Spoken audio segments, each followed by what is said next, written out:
Hi అండి. ఈరోజు నేను పులిహోర చేస్తున్నాను. సింపుల్గా కరివేపాకు, పల్లీలు, ఎండుమిర్చి, నిమ్మరసం, కొన్ని పచ్చిమిర్చి, కొన్ని పోపు గింజలు అయితే వేసుకుందాం. ఎండుమిర్చి,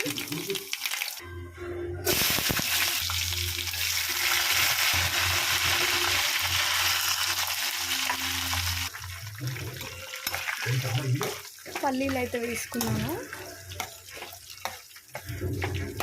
ఎండుమిర్చి, పల్లీలు, పచ్చిమిర్చి, కరివేపాకు ఇవైతే వేసేసుకున్నాను. కొంచెం పల్లీలు అయితే ఫ్రై అవ్వాలి.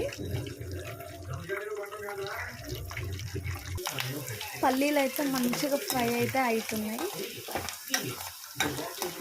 పల్లీలు ఫ్రై అయితేనే బాగుంటుంది, మంచిగా వేగితేనే టేస్ట్ బాగా వస్తుంది.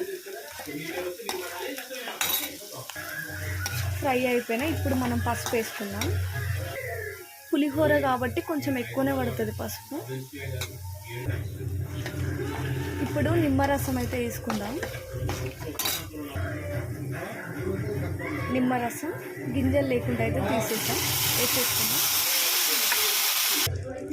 కొంచెం సాల్ట్ వేసుకుందాం. నేను రైస్లో అయితే వేయట్లేను సాల్ట్,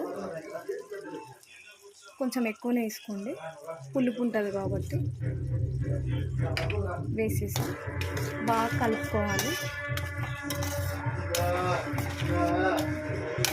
కొంచెం ఒక 2 minutes అట్లా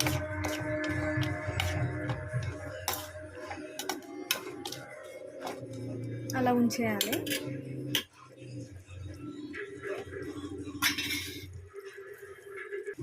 రైస్ అయితే ఆల్మోస్ట్ అయిపోయింది. కొంచెం ఆయిల్ వేసి ఉడికించా. ఇలా దగ్గరికి అయితే అయింది. పులిహోర పులుసు రెడీ అయితే అయింది. ఇప్పుడు రైస్లో వేసి కలుపుకుందాం. మిర్చి చూడండి ఎంత బాగా వేగిపోయినాయో. రైస్లో వేసి కలుపుకుంటున్నాం. రైస్ అయితే వేసేస్తున్నాం.